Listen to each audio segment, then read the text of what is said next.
이거 콘텐츠 찍는 거 힘든 게 술을 먹어야 되니까 힘드네. 오늘 아침 6시 출근해가지고 적당히 먹어요. 9시잖아. 6시에 출근해가지고 펌펌 보고 부가세 신고 준비하고 전화 받고 하다가 이제 1월 15일부터 1월 25일까지 이제 오늘부터 카드 자료가 나와. 오늘부터 카드 자료가 조회가 돼. 부가세 신고할 때 카드 자료가 나와가지고 카드 오늘부터 열어볼 수 있어. 카드를 봐야 비용 넣어줄 거 아니야. 카드가 오늘 열려가지고 근데 오늘 연말정산도 같이 열려. 1월이니까. 내가 엄청 바쁜 날이었네. 바쁘다기보다는 홈택스가 마비가 돼. 서버 다운된다고. 동맹이 장난 아니었어. 오늘 홈택스가 임영웅 티켓팅하는 그런 느낌이었다. 그런 느낌 약간 이제 왜냐면 전국에 있는 근로자들이 이제 오늘부터 막 환급 받아야 되니까 사람들 환급 좋아하잖아. 지금 그러면 연말정산 이제 시작하는 거야? 연말정산 사실 2월에 하는 거야. 2월에. 지금 이제 자료가 보이기 시작하는 거고. 이제 사람들이 계속 기다리는 거야. 그때만 기다렸다. 그럼 너가 지금까지 연말정산 받아준 사람들 중에 연말정산 제일 많이 받게 해준 사람이 한 얼마 정도 받아? 제일 많이 받게 해준 사람? 제일 많이 받게 해준 사람? 이상하게 내가 하면은 환급이 안 나와. 이상하게 내가 하는 분들은 환급이 잘 안 나오는데. 아니 잠깐만.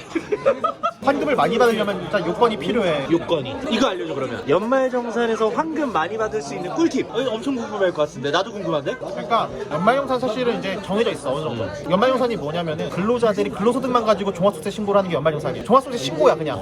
근데 근로자들은 자기가 직접 5월에 신고하기가 좀 힘들잖아. 그러니까 그런 사람들은 회사에서 해주는 거야. 아 맞아. 그리고 나도 안 했어. 이해를 해야 되는 게 연말정산이라는 거는 근로소득만 갖고 있는 사람들이 소득세 신고를 하는 걸 연말정산이라는 거야. 그래서 연말정산을 회사에서 안 해주잖아? 그럼 자기가 5월에 종합소득세 신고하면 돼. 그것도 안 하면 어떻게 돼? 그럼 무신고지 아예. 전화가 와. 세무서 전화 와. 근데 세무서 입장에서는 환급을 해주는 거니까 납부할 게 있는 사람들은 전화가 오는데 환급 받을 게 있는 사람은 전화를 안 해. 그치. 돈 아끼는 건데. 어찌됐든 국고를 아끼는 거잖아. 그치. 내라는 건 기가 막히게 나오는데 환급 받으라고는 안 해. 맞아. 나도 꿔준 돈은 그렇게 기억이 나는데 빌린 돈은 기억이 안 나더라고. 갚을 돈은 기억이 안 나. 어쨌든 그렇지. 그렇게 되는 건데 환급을 많이 받기 위한 조건에서 그냥 포괄적으로 얘기해주면은 근로자 입장에서 할 수 있는 게 돈 많이 쓰는 것밖에 없는데 돈을 많이 써야 된다. 소비가 많아야 된다. 소비를 해도 소비의 방법이 되게 많은 게 있잖아요. 현찰 박치기도 있고 현금 쓰면 당연히 안 돼. 아니면은 뭐 카드도 체크 카드를 쓰느냐 신용카드를 쓰느냐 이것도 좀 다를 것 같은데. 체크가 훨씬 낫지. 아 그래? 그래봤자 체크 써봐야 30%. 30%? 그러니까 카드를 쓸 때 공제가 되는 금액이 내 총 급여액의 25% 이상 써야 돼. 100만 원 버는 사람은 25만 원 써야 되는 거. 25만 이상 써야 그 초과되는 금액이 돼서 공제야. 아 그래 초과되는 금액에 대해서 야 그 배짱이처럼 살아야 되는 거네. 돈 많이 벌수록 돈을 많이 써야 당연히 그거의 퍼센테이지로 최소 금액 사용 금액이 정해지니까 내가 1억을 버는 사람이면 단순히 그냥 생각해서 1억이다. 그럼 1억에 25% 이상 2,500만 원 이상 써야 그 초과되는 2,500만 원 이상 쓴 금액에 대해서 공제가 되는 거야. 공제가 되는 거, 환급이 되는 거. 감면도 아니고 공제야. 그렇게 되는 건데 결국에는 이제 소득 대비 돈을 많이 쓰려면 부양가족이 많을 수밖에 없어. 그러니까 환급을 많이 받는 사람은 슬픈 사람이야. 어깨에 짊어진 집이 많은 사람이잖아. 내 부양가족 8명. 부양가족 8명이면은 인적공제만 따져도 본인 포함해서 9명이니까 한 1,000만 원 이상 받는 거니까 한 1,350만 원 인적공제로 들어가는 거니까 부양가족이 많으면 공제가 많이 되고 부양가족이 지출한 금액에 대해서도 소득공제가 되니까 세대주한테 공제가 되니까 난 수익의 99%를 다 쓰는 것 같아. 이래서 슬픈 사람이라고 했구나. 연말정산 공제를 많이 받는 사람은 슬픈 사람이야. 잠깐만. 월세 세액공제 봐봐. 월세 사는 사람이 받을 수 있는 세액공제야. 자기 자가가 있는 사람은 못 받는 안 공제인 되지, 거지. 안 되지. 주택자금 소득공제. 내 자가가 없고 대출을 받아가지고 주택 받은 사람들이 이자나 이런 거 공제받는 거잖아. 신용카드 소득공제. 체크카드가 더 공제가 왜 많이 되겠어? 신용카드 잘 안 나오는 사람들 체크카드 많이 쓰니까. 체크카드 쓰는. 그리고 의료비 세액공제. 자기 총급여의 3% 이상 써야 되거든. 물정금을 써야 되거든. 보험료 공제. 보험료 솔직히 젊은 사람이 받아야 얼마나 보험 되겠어? 보통 자기 거 안 들어. 부모님들이나 가족들 들어. 가족들 보험료 공제. 자녀 많이 키우면은 교육비 공제. 가장이 문제야. 가장.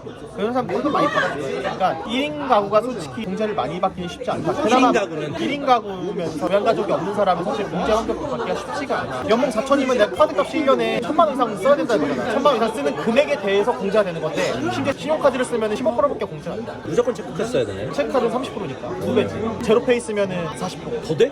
근데 코로나 때는 잠깐 2배로 높였었지 공제 금액을. 근데 어쨌든 그런 거면 생각하기 계산하기 힘들게 지금 시험 보기 힘들게 점점 법이 누더기가 되고 있어 지금.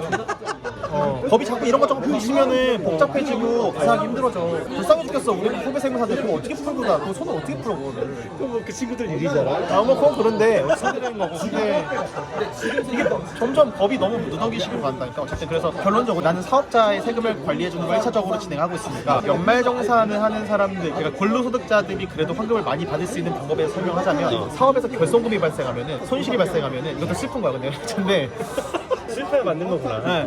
근데 그게 다른 소득에서 차감을 할 수 있어. 결손금을 자, 내가 근로소득에서 5천만 원을 벌었어. 1년에. 그거를 사업에 때려 박아가지고 사업에서 까먹었어. 3천만 원 까먹었어. 그럼 그 3천만 원 까먹은 게 여기 퉁이 쳐져. 오, 씨, 내 얘긴데? 감사합니다. 네. 감사합니다. 잘 먹겠습니다. 오, 알겠습니다. 감사합니다. 한잔 먹고 시작하자. 하고 그러니까 이제 그런 거지. 요즘에 이게 주제가 나쁘지 않는 게 투잡러들 많잖아. 투잡러.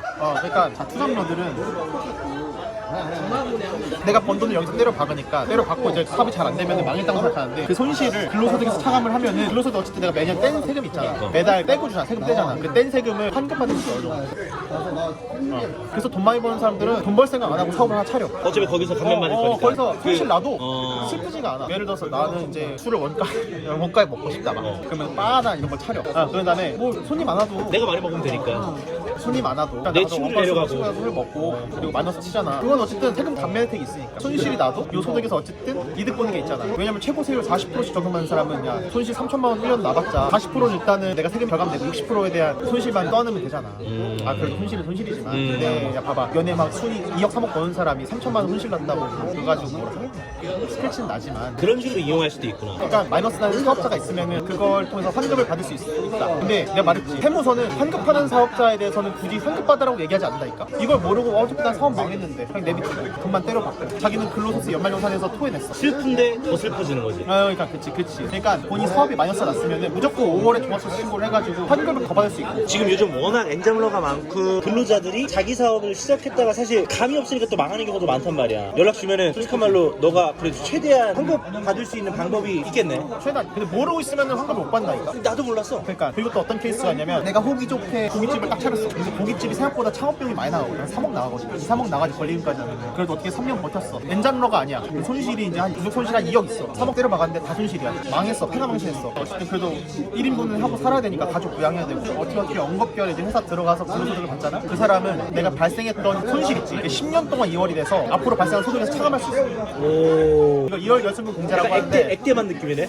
그럼 그 사람은 근로자가 아무리 돈 잘 벌어도 순이익이 뭐 얼마나 나오겠냐. 공제 다 치고 결손금 딱 치면은 환급받을 수 있어. 과거의 손실을 통해서 환급받을 수 있어. 그러니까 내가 여기서 말하고 싶은 거는 어떤 형태로든 내가 근로소득이 왜 다른 소득으로 손실이 났다. 단소득이 있으면은 당연히 세금이 더 나오는 거겠지만 사업소득으로 통해서 손실이 발생했다. 그러면은 과거에 발생했든 아니면 앞으로 같이 발생하든 그거를 상계해가지고 그 가운데 이득을 볼 수 있는데 그걸 모르고 5월에 신고를 안 한다니까. 환급을 받을 수 있는데 다시 말하지만 세무서는 환급에 대해서는 얘기를 안 해. 납부하라고 얘기하지. 이게 핵심이네.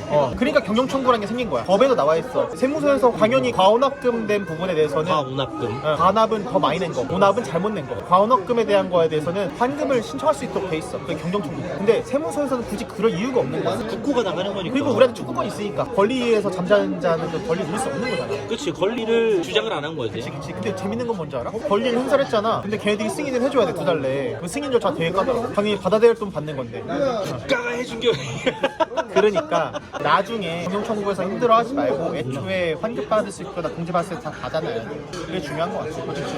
너가 지금 관리하는 업체들이 그리고 또 사업자들이 환급을 많이 못 받는다는 건 그래도 슬픈 일이 많이 없다는 거네. 애초에 공제를 잘해줘. 그러니까. 나는 절대 없어. 그러면 지금 슬픈 일이 많이 일어나고 있으신 분들 연락 주면은 너가 그 슬픈 일을 좀 잘 위로해 줄 수 있겠네. 얘기하면 다 되지. 그런 사람이 없어야지. 그래요. 그런 사람이 없어야지. 당신은 누구입니까? 절세범. 한잔. 절세범. 그 워딩 괜찮다. 절세범. 절세범. 화이팅.